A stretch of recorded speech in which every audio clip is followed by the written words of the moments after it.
feladatunk egy csoportalakítás lesz. El is indítom.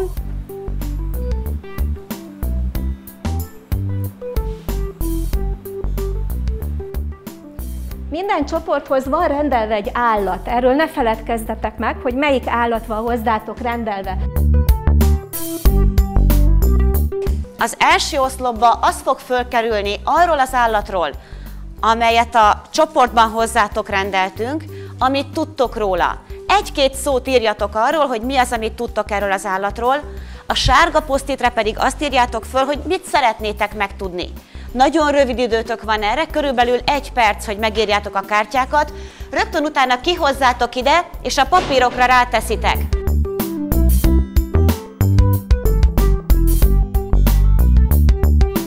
A projekt a fenntartható fejlődésről szólt, az egész projekt. Amit most láttunk, egy részét, ez az állatvédelemmel volt kapcsolatos. Milyen lesz az élet évek múlva? Ez volt az alapkérdésünk, és a projektszintű kérdés pedig, miért kell vigyáznunk a környezetünkre, és mi a felelősségünk a jövőnk iránt. Úgy szeretnénk a fenntarthatósággal kapcsolatban foglalkozni, a projekteket földolgozni, hogy ebben az évben a környezetvédelemmel, aztán később talán a gazdasági részével és a társadalmi részével is foglalkozni. Ennek egyik oka a gyerekek sajátos társadalmi helyzete, akik ide járnak. Ti elővehetitek a szerepkártyákat, a csoport szerepkártyákat, színes, ismered őket. És ha lehet, akkor kis veszekedés mellett, inkább megvitatva a kérdést, osszátok el egymás között a szerepeket. Jó, és nagyon gyorsan ismételjük át, hogy kinek mi lesz a dolga. Jó? Mi a dolga vajon a felolvasónak? Ki arra? Amit meg kell ismerni, azt felolvassa. Mi lehet a dolga a szóvivőnek? Azt, amit megcsináltunk, azt kijön és elmondjuk. Bemutatja azt, amit megcsináltatok. Mi lehet a dolga az időfigyelőnek? Az időfigyelőnk a járta. Így van, mi lehet a dolga a mérlegnek, akik már dolgoztak ezzel, Lina? Hogy aki mondjuk nem dolgozik egy fél, akkor bátorítja, hogy dolgozik. Bátorítja, hogy vegyen részt a munkában. Mi a dolga mindenkinek, függetlenül a szerepétől? Hogy csoportban dolgozunk. Hogy dolgozzatok a feladattal, amit mindjárt Gabi néni ismertet veletek. Csapatépítő is, hogy akit eddig nem ismerti, azzal így ilyen csapatban úgy leszel. Egy plakátot fogtok készíteni arról az állatról, aminek a képét megtaláljátok ott a padon, amiért a csoport alakult. Mielőtt hozzáfognátok a plakátkészítéshez, előtte minden asztalra tettem egy áttekintő táblázatot. Az áttekintő táblázaton rajta vannak pontokba foglalva, hogy hogyan kell kinéznie, mit kell tartalmaznia ennek a plakátnak. Mielőtt elkezdenétek megoldani a feladatot, nagyon kérlek benneteket, hogy olvassátok át, hogy mi az, aminek feltétlenül rajta kell lennie. Ez az áttekintő táblázat a plakát befejezése után egy értékelés is lesz.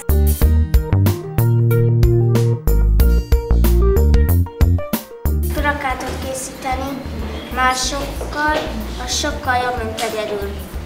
Mert ha mások ott vannak, akkor segítenek, hogyha valamit nem találunk, akkor segít, hogy mit kell beírni, hogy kell lemásolni.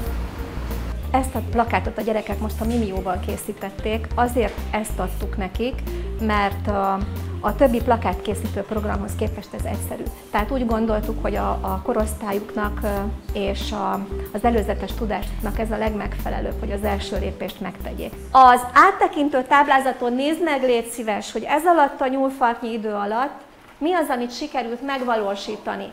A mostani állapotában tessék végigmenni gyorsan és karikázni.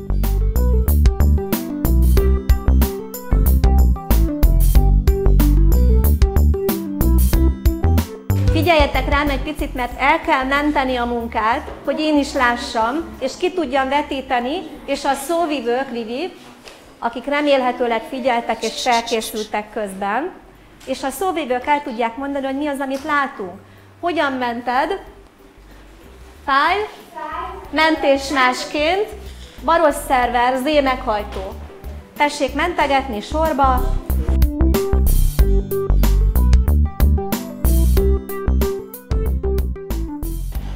Kezdünk a túzokkal, jó?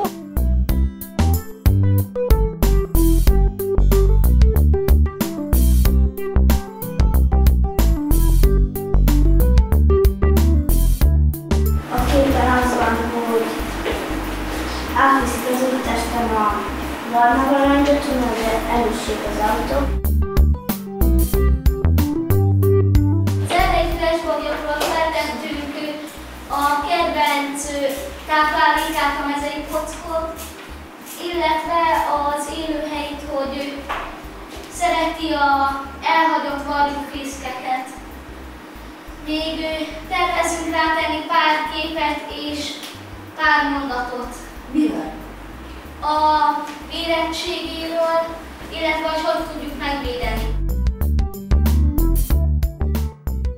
Mi a kecskéről készítettünk egy plakátot az ellenségeiről és a táplálékairól, a rovarokról.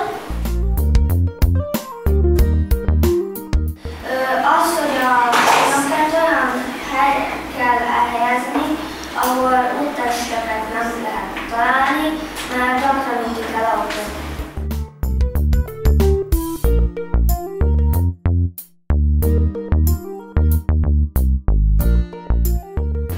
Mi csak egy állatról dolgoztunk, és emellett 5-öt tanultunk meg egyszerre 1 óra alatt. Nyissátok meg, legyetek szívesek a kapcsolati köröket, ami ugyanarról az állatról szól, amiről a plakátot készítettétek, és már föltettünk nektek rá változókat. Azt kellene most megvizsgálnatok, hogy egy változó mely más változókra van hatással.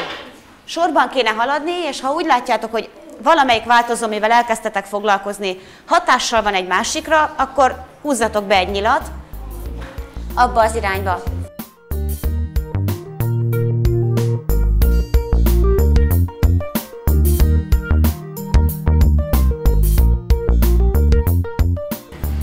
Pár védett állatról készítettünk plakátot, illetve kapcsolati kört. A varjúfészkek száma összefügg a tojások mennyiségével azért, mert hogyha nincsen élőhely, akkor kevesebb lesz a tojás. Az élelem mennyisége összefügg a babyok számával, azért, mert hogyha kevés az élelem, a babyok elpusztulhatnak. És még valamivel összefügg, jelöltetek még egy kapcsolatot? Az élelem mennyisége még a tojások mennyiségével, mert hogyha sok az élelem, akkor sok tojás is lehet.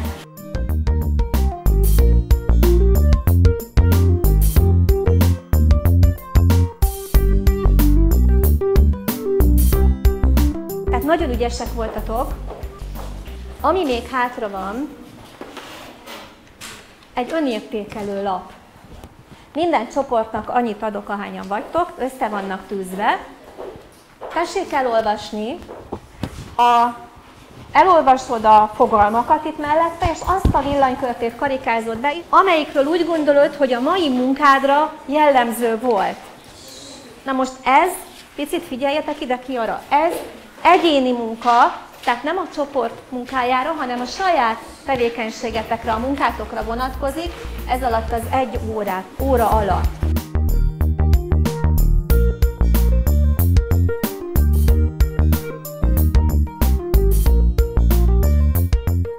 Amit ezen az órán megtanultál, megtudtál, azt írd föl, légy szíves, 1-2 szóval, és ki lehet hozni, és oda tenni a saját állatotokhoz.